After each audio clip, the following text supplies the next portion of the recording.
There's a version of limitation that lives in your circumstances.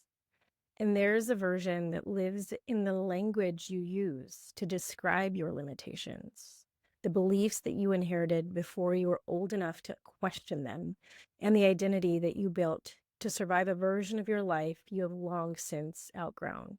This show is here to dismantle the latter. I'm Jana Blage, your host of the Beyond Limitations podcast. Welcome. We go deep here into the decisions that feel heavy, the patterns that keep repeating, the places where something in you already knows it's time to move differently. Every episode created to give you something real, a framework, a reframe, a truth that shifts the way you see what is possible. Because the life and business you are building deserves more than surface level answers. Let's get into it. Welcome to today's episode of the Beyond Limitations podcast. I'm really excited for the guest that we have joining us today. She's an attorney who decided law didn't have to feel cold, intimidating, and out of reach. Her name is Berkeley Sweetapple. She's a trademark and brand protection lawyer, the founder of Berkeley Sweetapple Law, and the woman a long list of seven-figure founders, coaches, and creators trust to protect what they've built. Her work sits on an unexpected intersection, the precision of intellectual property law and the warmth of someone who actually wants you to feel safe enough to go bigger. She believes a strong business is built on a strong foundation, that ownership is the real luxury, and that no woman should build a multi-million-dollar brand on a guess. She's a lawyer, a founder, and a mother, living proof that you don't have to choose. Thank you for being here with us today, Berkeley. Thank you for having me, and what an amazing introduction. Well, thank you so much for being here. But before we get into it, I want our listeners to get to know the real Berkeley, not your bio or your credentials. Take us back. Who were you before all of this big brand, these high level clients? And what was the through line that got you to the version of you sitting across from me today? So, when I was in law school, I was not somebody who wanted to be there. I went there because my dad was a lawyer. I saw that he loved his life and had work life balance. And I was like, okay, well, I'm not going to do much with this English degree. Like, I should probably go to law school. Like, why not? And so I think, like, through the struggle of like being in law school and then going into a career in litigation and just being like, what do I not like? That led me to kind of figure out what I actually do want to do, which instead of, being in the fire and going to court and fighting, it's like helping women really feel safe in their business and avoid a lot of these stressful legal situations. So, kind of took the long way to just figuring out that this is a much happier practice area and one that makes a huge difference, like with founders. I love that you said safety because with every woman that I interview, and in my personal experience, safety is a theme for women, especially in our society and our patriarchy, that comes up a lot. Yeah. And I imagine that life hasn't always been here, everything handed to you on a silver platter. And what I've found that safety is something we have to cultivate for ourselves.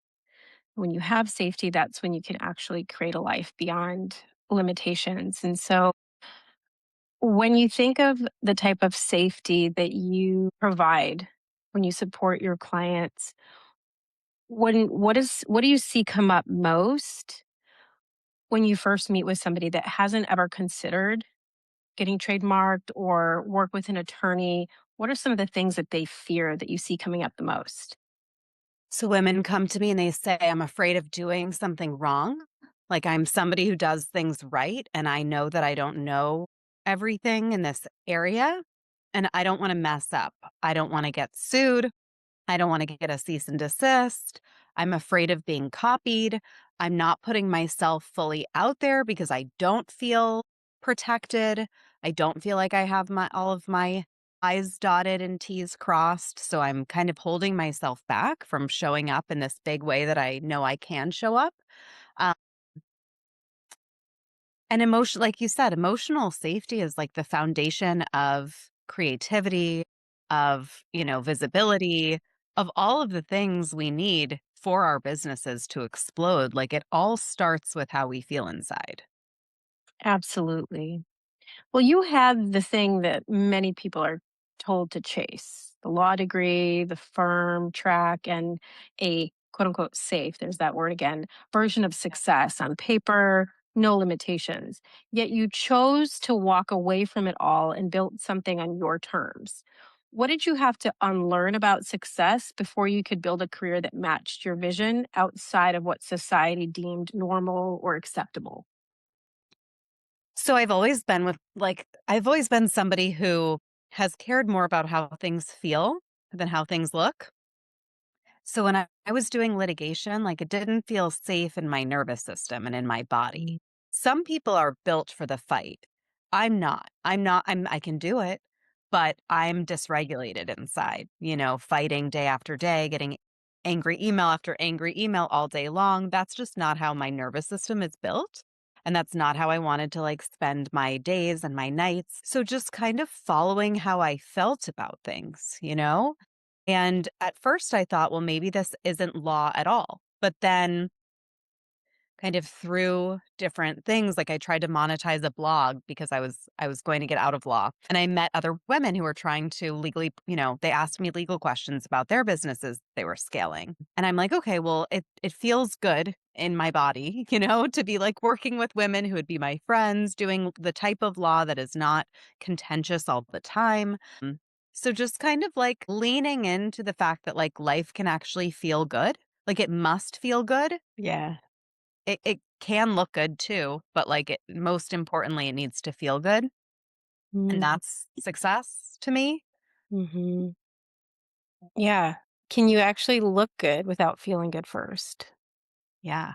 Have you ever seen Maybe, somebody that maybe, was like faking it? Maybe, I yeah, guess. maybe for Maybe short in periods of Hollywood. time, right? Maybe in Hollywood, my acting is not good. When I don't feel No, good. exactly. And that's not what we're here to talk about. We're not here to fake it till you make it or wearing a mask. This is actually creating something sustainable and enjoyable Yeah. for your life, for your business, for your family. When we talk about the legal side of things in business, most entrepreneurs will treat legal as something as an afterthought, really. A seatbelt when they're thinking about what could potentially happen. Maybe they're afraid of something going wrong rather than thinking about it in advance as a preventative measure. And you've turned it into a growth move when you apply trademarks and law decisions, like legal decisions, strategic legal decisions in business. What I'd love for you to do for the listener so that they can better understand, how does protecting your brand actually allow them to play bigger and not just feel safe? So you wouldn't build a house on a shaky foundation. That would be silly, right? Same thing with a business. When you are investing in branding, in a website, in ads, in a business coach, in, physical signage, like in all of these things, and you don't have a proper foundation, all of these things could just crumble down. And you've wasted all of this money and you've like exposed yourself, to liability. So it's just sort of like having a CEO mindset that like these Mm. are non-negotiables, that legal comes first. These like basic things that you need to have in place come first before you invest all of this money building a brand that like Mm. you might not even own, you might not be able to own, you might be infringing on someone else's brand, you Yeah. know, and like all of the things that come along with not actually protecting the Yeah. So business first. foundation first is what I'm hearing you Yeah, say. definitely. And you've had a front row seat to how talented women, high level women get set back when they don't start foundationally first. And not because they're not talented, they maybe, would you say they lack the understanding of the impact?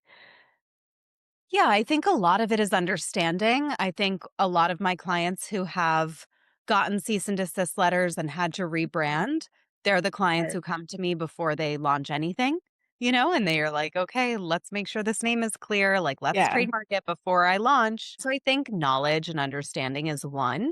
I think some people also have the limiting belief of like, I'm not big enough. to do Yeah. this. I'm not making $1 million a year. I'm just starting. Who am I to get a trademark? I'm Mhm. not Nike. All So the I think that stories. comes into play too, the stories. Yeah. I mean, it's a lesson learned.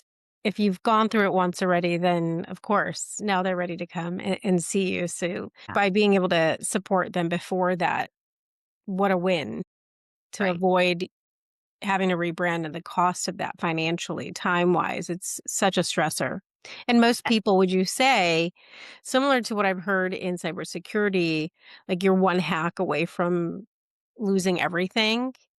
When you think of trademarking and everything that can go wrong when there is a cease and desist, would you say that the cost and potential for losing everything is about the same? So the cost of hiring an attorney to respond to a cease and desist letter is about the same as it would be just to trademark your brand in the first place and actually end up with an asset that you can sell, you can license, like makes your business more valuable. So yeah, the cost is always Mhm. worth it. Yeah. Well, what's the setback you watch female founders walk into over and over again that they never see coming until it's already cost them? Probably changing their name, like not Yeah. making sure their name is available and then someone else trademarking it first or, going along in their business and then someone sends them a cease and desist letter because they've had the Mhm. trademark all along. And then Mhm. it's like they feel embarrassed. They don't want to change the name that everybody knows them by. Yeah. Sometimes Instagram accounts will get shut down. So, like, Mm. if your handle is the name of the trademark and someone else has the trademark, they could just report it to Meta and get the handle taken down, and you could lose not only your name, but your followers. So, that's a big, painful setback that I see Mm. happen a lot. Yeah. Huge loss Yeah. And and it's hard to like the come back name. from.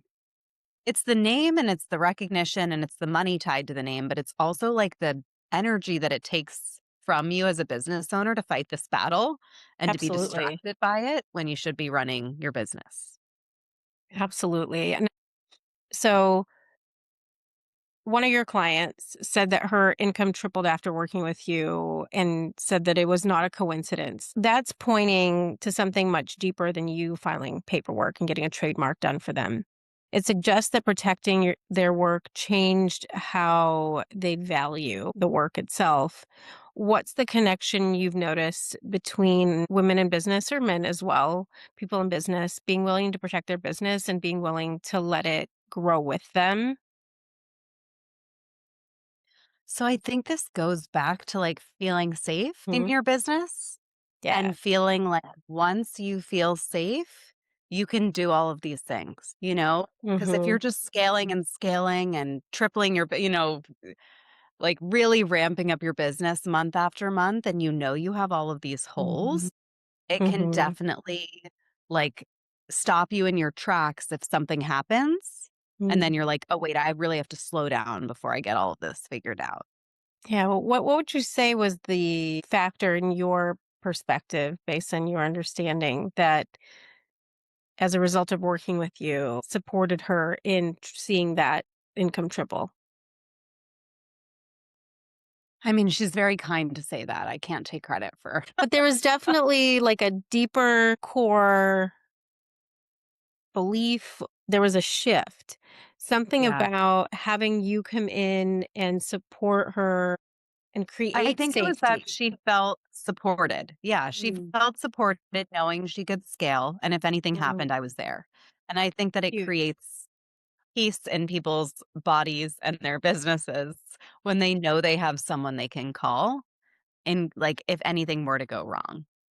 Yeah, I think it's really important because the topic of this podcast is living beyond limitations or creating a life beyond limitations. And sometimes that means getting the support that you need, putting guardrails in structures, systems. In her story, I really want to highlight for the listener because sometimes that's all that it takes is getting the right support in place, frees up the mental load, frees up what we call like energy leaks and creates a new level of confidence and competency that then allows you to step into your zone of genius and catapult your growth. without really doing much different. There's that support, that energy, and the peace of mind. I think you can't put a dollar amount onto. Yeah, I think energy leaks are real, and Mhm. I've seen in my own business the fluctuations in revenue that are like directly tied to like energy leaks and like plugging the energy leaks. Yeah, So that is definitely like a core belief of mine. And yeah. Yeah, so it's so much bigger than just a trademark, guys.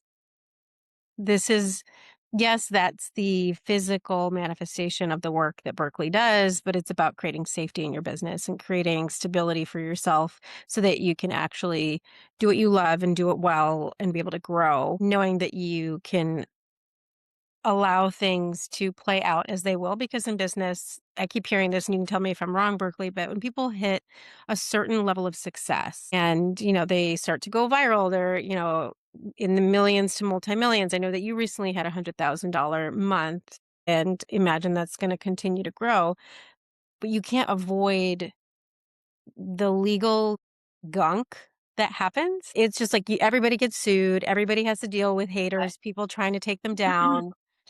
So it's just part of business. if you're not, one of my favorite people, Jessica Zweig, says, if you're not dealing with these things, you're probably not playing big enough. Yes. Literally. And so if you're afraid of going bigger and you don't know how to do that by yourself, get somebody like Berkeley in your corner. Having someone that really understands legal, understands your business, and can support you so that you can play all out. And just know she'll be there to catch all the junk and handle all, all the legal issues My because they nervous are system coming. can handle it. And I think that's why so many of us are afraid. Obviously, you get a lot of haters at that level. You get a lot of keyboard warriors, and it's not fun. And hopefully all of you have assistance so that you don't have to be in your own comments. But having somebody that understands law, it can handle things from a really practical perspective, I think is the most valuable asset. The more that I talk to you and hear about what you do. Yeah. So good. So good. Yeah, I it's just actually, nice to yeah, kind of like outsource the stress, like assistants, literally. lawyers out like this. I just did a post about this. Like, this is how I maintain my peace. I don't Mm, read every email.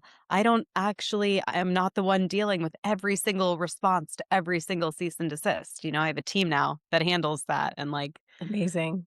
A we're all great team, by the trained to way. like a great team. Yeah. Yeah. Yeah. You've But successfully created a unicorn of I, yourself. I got to meet I have Danielle three last of week. them. I have three Oh of my them god. that are like amazing. Yeah. See, it's possible. So when you think you're the only one that can do it the best, that is just a limitation. And if she can get 3, we can at least all get 1 Yeah. unicorn Yeah. behind us. They exist. Oh, you also mentioned recently, I heard you share about a client who went in a little bit of a panic. She did what you just said not to do. She opened an email and she saw something and you saw her face change completely. And Mhm. that was such a great story because as you shared the story with me, I came to understand like we are one scary email away from spinning out and deeply impacting our ability to show up in business, in our family life, and that then also will impact our bottom line. But what was it like for her having you there to catch her? Well, I think it was like serendipitous that I was just sitting right next to her. We were at an event Mhm. together and I, could see her Slack like over my shoulder. And Mm. I'm like, and I can see her and she's always very happy and positive. Yeah. And then she was like very stressed. Hmm. And I'm like, what are you doing? Like, what happened? She's like, oh, well, since you're here, I'll tell you, like, this is what happened, Yeah. huge chargeback, whatever. And I'm like, "Why are you dealing with this? And why haven't I heard about it? Like, what are you talking about?" I got it handled. Yeah, and I'm like, "You shouldn't even be seeing this. Like, your team should be reporting directly to us. We're Mm. talking to her attorney. Like, this should not be happening because, you're supposed to be like the star of the show. So, Yeah, put your phone away, give it to your attorney. We'll freak out over it for you, you and know, handle it. I and love it. handle it." And Ah, that's how you stay in your queen energy. And that's how you can keep growing. Imagine if she never had to look at that and you guys did handle it, whatever the outcome was. It Right. doesn't pull her out of being in that fully engaged, congruent, most aligned version of herself to continue to grow the business because it's going to happen and that's okay. Absolutely. It's not the end of the world. No, not a lot of these things are, but they Yeah, can feel like it they can when definitely you're feel going like it. And so you're their safety net to pull them out of the trenches. yeah. Yeah, so good. You're a soft place to land in business.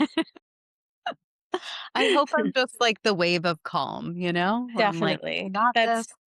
That's definitely Okay." how you present and how I experience you. Yeah. Well, you're a lawyer, a mom, and the founder of you have 2 companies, correct? Yes, I have Yes. my legal template shop, the business studio, and then my law firm. Yeah, so the founder of 2 companies and the kind of full life women are constantly told they have to choose between. It's one or the other. You can't have both. So for the women listening who feel boxed in by everybody else's rules for what she's allowed to build and believe is Mhm. possible. What's the first limitation you'd like to invite her to reconsider? I think that you have permission to be both a mom or, you know, the head of a company, whatever your roles are in your life, Mhm. you have permission to be all of those, even like just a woman. Like I was talking to a friend of mine who happens to be a therapist, and I'm rooming with her in California. We're going to Kathy Heller's event. We're staying together. And I was like, you know what? I might not stay with you because I'm feeling guilty. I'm gonna bring my daughters and the nanny and fly them out to LA for the 3 days we're there because I'm also traveling here for work. I'm traveling here, not even for work, but with a friend, and, like, I'm doing all these other things, and I can't leave my daughters for that long over, like, the 2-month period, and she was like, "I'm gonna put on my therapist hat," Like, "Your guilt does not fit the facts." She's like, "You're allowed to be you're allowed to go work. You're allowed to be a woman and go, like, have fun in Europe with your friend. You're allowed to do this, and you don't need to feel guilt about it. You can actually just do all of these things, and it's okay." And I'm like, "Well, I'm gonna fly first class home with all this JetBlue credit I have from canceling my everyone's flights because 'cause they're not coming with me anymore." Amazing. But I think just giving yourself permission to, like, that you can do all of these things. And yes, you're going to feel a little pulled in certain directions, Mhm. but that's okay. Yeah, and you do such a great job every time that I see you. You're just Aw, navigating it all. I don't know if balance is even a word, but it's making choices in each moment, knowing that you're always gonna make the right choice, and if it's not the best choice, you'll pivot. It's not a big deal. exactly. I'm not perfect. I make mistakes all the time. Some days I feel like some weeks I'm working and I'm going to events and I'm gone all the time and I like Yeah. see them for an hour to a day, But some weeks I'm like on vacation with them working for an hour a day. So it's like Mm. the trade-off. Well, and there's a truth in that. Most people have never had that modeled to them, that yes, you can be a successful business owner and a mom and work from wherever, whenever for an hour if needed and still be in an overflow state. Like that's just not spoken about enough in our Right. society. And what would you say is responsible for you being able to create that for yourself? What's the Having character people underneath? having people who did it before me, who were expanders for me, who I saw Mhm. doing it, and I was like, "Okay, well, if it's possible for them, it's possible for me." And which is what you get to be for them right now. Yeah. Yeah. Yeah, it's nice. I don't think of myself as that, but I think, you know, I I mean, accept I think I you are receive that. slightly, if not really. I'm I mean, and I always like to be honest on this podcast too, because it's a really beautiful picture, but I can't imagine it didn't come without sacrifice, without making tough decisions, without putting certain things on the list as priority. There are times, I don't know about you, but I love what I do and I'm up at 11, 12, 1 a.m. the night before, making a final tweak to my podcast, sending out something that I need to be scheduled for the next day. because it's sometimes you get to work an hour a week, but I don't want people to listen to this podcast and just believe that that gets to fall in your lap without putting in the work too. Yeah. No, it was years of work and years of Mhm. like doing a lot. I will say like I think being supported by a team is really important. And I think a lot of people are like, "Well, I'm not making enough to hire." I never had that mindset. Like I wasn't making very much when I hired. I was like, "I won't make more unless I hire." So, and it's always worked out. Like even if I don't have it in the budget to hire somebody I know is going to like create room to make more money, I do it and figure it out. So, Do it and figure it out later. I don't know if this is like my accountant would approve of this advice, but it works for Hey, me. we look at the practical and we look at what needs to happen for things to work. I think truly believe that luck is something that is created through taking risk and being intentional and following your gut, your intuition. And like you said, that's a really practical way to look at it. Okay, I may not see it in the budget right now, but what's the alternative? I'll just stay stuck in this box and keep spinning my wheels, or I can stretch myself, maybe cut back on a few things on this side, make this work. And then that person frees up time and energy and creates more money Yeah, for your business. exactly. So that's where that sacrifice piece comes in, where during that period of time where it like, how is this going to work? It feels uncomfortable. You're sacrificing comfort Yeah. by taking a risk and being bold. And I think going back to what you said earlier, it takes stepping into the role of CEO and treating your business through the lens of seeing the business as a CEO, like the CEO mindset versus an employee mindset. Mhm. Absolutely.